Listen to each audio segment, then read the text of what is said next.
অবস্থায় দিয়ে আল্লাহ মরণ তো দেবিনি, ওই নবীর রওজা মুবারকের দাঁড়ানো অবস্থায় বলবেন। এটা বলা যায় না? ওমর রাদিয়াল্লাহু তাআলা বলছেন, আমার শাহাদাতের মওত আপনি নসিব করুন, রাসূলের জমিনে আমাকে মৃত্যু দিয়েন আর আমার শাহাদাতের মরণ আমাকে দান। এখন আমাদের মসজিদে বলা হয়, হুজুর একটু নামাজ সম্পর্কে আলোচনা করবেন, হুজুর একটু নামাজের মাসালা সম্পর্কে আলোচনা করবেন, কিন্তু যারা নামাজ পড়ে না তারা কিন্তু আসে। আমি দেখেন গত জুমায় কত সুন্দর আলোচনা একটু সাজাই নিয়ে এসেছি। সহিহ বুখারী মুসলিম শরীফে আল্লাহর পয়গম্বর সাল্লাল্লাহু আলাইহি ওয়াসাল্লাম বলেছেন, মান সাল্লাল ইশা'i ফি জামাআ ফাকান্নামা ক্বামা নিসফাল লাইল।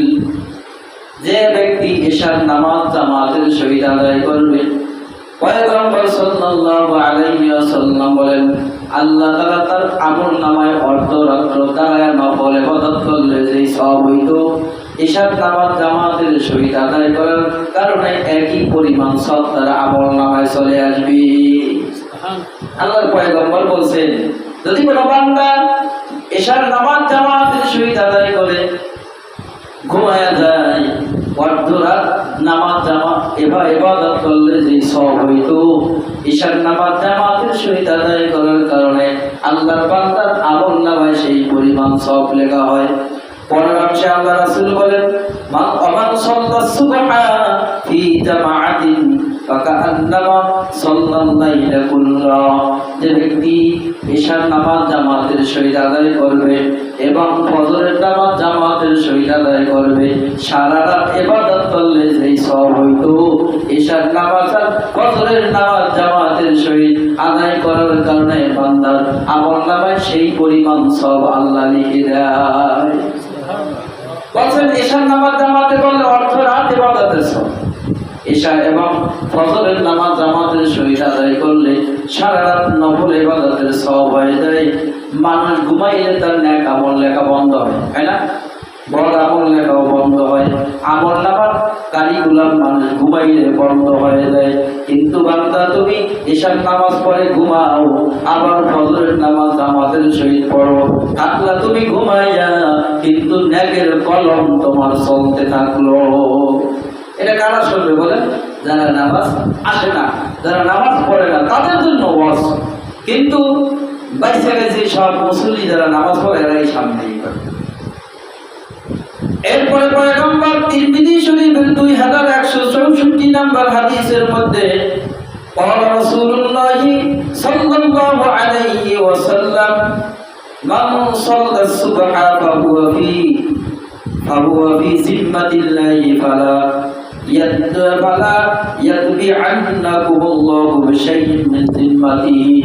রাসূল আকরাম সাল্লাল্লাহু আলাইহি ওয়াসাল্লাম বলেন, সুবহানাল্লাহ, ফজরের নামাজকে বোঝানো হয়েছে যে বান্দা ফজরের নামাজ আদায় করবে, আল্লাহ তাআলা ওই বান্দাকে 24 ঘন্টার জন্য তার জিম্মায় নিয়ে নেবে।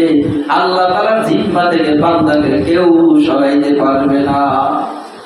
বলেন, যেই বান্দা দেখবেন ফজরের নামাজ জামাতের সহিত আদায় করে, 4 ওয়াক্ত নামাজ কিন্তু অটোমেটিকলি জামাতের সহিত আদায় করে। যেই বান্দা ফজরের নামাজ জামাতে আদায় করে না, দেখবেন 4 ওয়াক্ত নামাজের মধ্যে বান্দার গড়িমসি শুরু হয়ে যায়। আমাদেরও এমন এক সময় হয়, শারীরিক অসুস্থতার কারণে যখন ফজরের নামাজ ঘরে ঘরে বসি পড়ি, জোহরের নামাজটাও কেমনে জানি ঘরে পড়তে মন চায়, আবার জোহর পার হয়ে যায়, আসরের নামাজ মনে চায় যাওয়ার দরকার নাই, লোক আছে পড়াইবেন। কিন্তু যে ব্যক্তি ফজরের নামাজ, আল্লাহর পয়গম্বর বলেন, মানুষ যদি জানতো ফজর এবং ঈশার নামাজের গুরুত্ব কি, যদি সে অসুস্থ হইতো হামাগুড়ি খাইতে খাইতে আশ্রাইতে মসজিদে এসে হলো ফজরের নামাজ আদায় করত। ফজরের নামাজের 11টা ফজিলত আছে কোরআন হাদিসের আলোকে, আগামী তালিমে আমি আপনাদের শোনাবো। ফজরের নামাজের 11টা ফজিলত, যদি কোনো বান্দা বান্দি এই ফজিলত সম্পূর্ণ নামাজ আদায় করতে পারে, আল্লাহ পাক তাকে বিনা হিসেবে জান্নাত দান করে দিবেন। আবু সাঈদ রাদিয়াল্লাহু তাআলা আনহু, আবু দাউদ শরীফের হাদিস 561 নম্বর হাদিসের মধ্যে قال رسول الله صلى الله عليه وسلم قال بشر المشائين ফিজ-জুলামি ইলাল মাসাজিদি বিন-নূর বিন-নূরিত তাম্মি ইয়াউমাল কিয়ামাহ। আল্লাহর পয়গম্বর আরবি সাল্লাল্লাহু আলাইহি ওয়াসাল্লাম বলেন, যে ব্যক্তি অন্ধকারে হেঁটে হেঁটে ফজরের নামাজ জামাতের সহিত আদায় করতে আসে, আল্লাহ তাআলা হাসরের ময়দানে একটা নূরের প্যাকেট বানায়া বান্দারে ওই নূরের প্যাকেটের মধ্যে রাখে। বলেন সুবহানাল্লাহ। অন্ধকারে আপনি হেঁটে হেঁটে ফজরের নামাজ জামাতের সহিত আদায় করতে আসছেন মসজিদের মধ্যে, আপনার সামনে কোনো আলো ছিল না, কোনো লাইট ছিল না, কিন্তু হাসরের ময়দানে আল্লাহ তাআলা যখন আপনার আমলনামার কারণে আপনার চতুর্দিক থেকে অন্ধকারে ঘিরে ফেলবে, তখন ওই ঈমানদার 5 ওয়াক্ত নামাজ ফজরের নামাজিওয়ালা ব্যক্তিকে আল্লাহ নূরের প্যাকেট বানায় যখন দিবে, তার নূরের আলোতে সে বান্দা সোজা জান্নাতে চলে যাবে, তার মধ্যে কোনো পার্থক্য থাকবে না। কিসের জন্য? ফজরের নামাজটা অন্ধকারে জামাতের সহিত আদায় করছে। নবীজির কথা ভুল হওয়ার কোনো সন্দেহ নাই। 28 পারার শেষের দিকে সূরাতুত তাহরীমের মধ্যে আল্লাহ তাআলা বলেন, নূরুহুম ইয়াসআ বাইনা আইদিহিম ওয়া বিঈমানিহিম ইয়াকুলুনা রব্বানা আতিম লানা নূরানা ওয়াগফির লানা ইন্নাকা আলা কুল্লি শাইইন কাদির। আল্লাহ তাআলা বলেন, মুমিনদেরকে, ঈমানদারদেরকে আল্লাহ তাআলা যখন নূরের প্যাকেট বানাইবেন, তখন বেঈমানরা আবার একটু নূর চাইবে।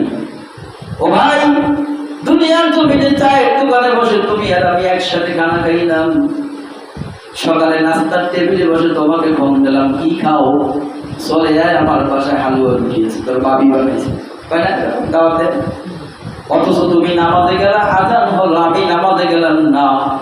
আজকে তুমি জান্নাতে যাও, আমি জাহান্নামের অধিবাসী। লা ইয়াস্তাউই আসহাবুন নারি আসহাবুল জান্নাহ। হাসরের ময়দানে জাহান্নামের অধিবাসী আর জান্নাতের অধিবাসী কিন্তু এক হবে না। জান্নাতীরা যখন পানি পান করবে, জাহান্নামীরা পানি চাইবে, জান্নাতীরা দিবে না। সেই দিন হাসরের ময়দানে ঈমানদারের নূর কাফেররা চাইবে, বেঈমানেরা চাইবে, কিন্তু ঈমানদার নূর দেবে না, বলবে পিছনের দিক তাকাও, তোমাদের নূর দেওয়া সম্ভব না।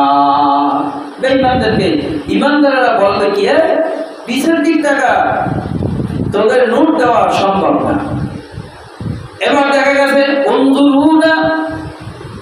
উনজুরুনা নাবিসাকুম নূরুকুম কিলা ইয়ারজু রাআকুম। ঈমানদাররা বলবে, এই পিছের দিক তাকা। তবু আমার দুনিয়ার জমিনে আমরা নামাজ পড়ছি, আল্লাহ তাআলা আমাদের ঈমানদার বানায়া নূরের মধ্যে রাখছে, এই নূর দেওয়া তোদের সম্ভব না। ওরাআকুম, পিছের দিক তাকায় হাঁটতে থাক। হাসরের ময়দানে ঈমানদার আর বেঈমানের কথোপকথন হবে, একসাথে হবে না, কোনোদিন হইতে চাইবে না, আলাদা হইতে চাইবে না, যাইতেই চাইবে না। একটা দুনিয়ার মহব্বত দেখেন না, একজন ছাড়া বাঁচে না। একদিন দুই দিনের একটা মেয়ের সাথে সম্পর্ক হয়ে যায়, মানে আত্মহত্যা করতে পারত, বিষ পান করতে পারত ভাই, যে ছাড়ে না মায়া। এর চাইতে নিয়ে আল্লাহর কি মায়া কম? হ্যাঁ, আল্লাহ তাআলার 99 গুণ মায়া বেশি। এই জন্য ছাড়তে চায় না, ঈমানদাররা যাইবে না। এদিকে আলোচনা করবো না, কারণ দিন হাসরের ময়দানে ওয়ান্তাআতুল ইয়াউমা আইয়ুহাল মুসলিমুন, আল্লাহ তাআলা একটা ধমক দিয়ে বলবে, এই গুনাহগার নেককার তোরা আলাদা হয়ে যা। একটা ধমকেও বান্দারা যাইতে চাইবে না। তখন আল্লাহ পাক এরকম একটা কুদরতি কুলায় উঠাইয়া গুনাহগার আর নেককার গুলারে একসাথে করিয়া একটা কুদরতি কুলায় উঠাইয়া ধরে একটা জাকা মারবে। জাকা মারার কারণে জাহান্নামীগুলো জাহান্নামের দরজায় গিয়ে পড়বে। ফেরেশতারা কানে কানে গিয়ে বলবে, আলাম ইয়াতিকুম রাসূলুম মিনকুম ইয়াতলুনা আলাইকুম আয়াতি রাব্বিকুম ওয়া ইউনযিরুনাকুম লিকাআ ইয়াউমিন হাযা। তোদের কাছে কি কোনো নবী রাসূল যায় না? তোদের কাছে কি আলেম যায় না? তোদের কাছে কি কোনো ওলি যায় না? তোদের কি জাহান্নামের ভয়, কবরের আযাবের ভয় দেখায় না? কালু বালা, তারা বলবে হ্যাঁ দেখাইছিল।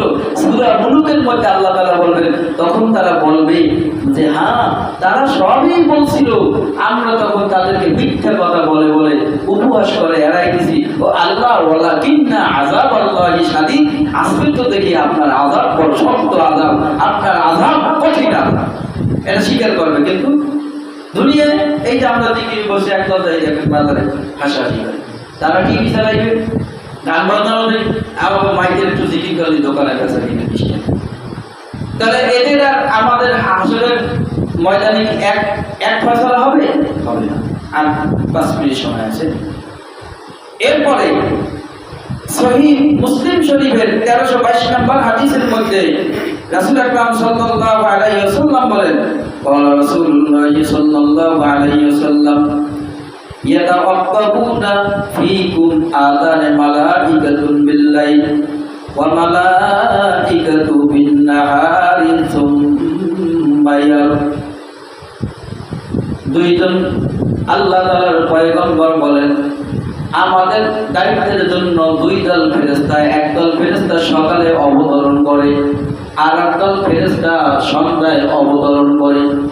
সকালের যেই ফেরেশতা অবতরণ করে আল্লাহ পাক জিজ্ঞেস করে তোমরা কি দেখে এসছো, কারণ আল্লাহ কিন্তু জানে। দেখেন আল্লাহ কি বলে, কাইফা তারাকতুম বিইবাদি আতাইনাহুম ওয়া হুয়া ইউসাল্লুনা তারাকনাহুম ইউসাল্লুনা, তোমরা কি দেখে এসছো?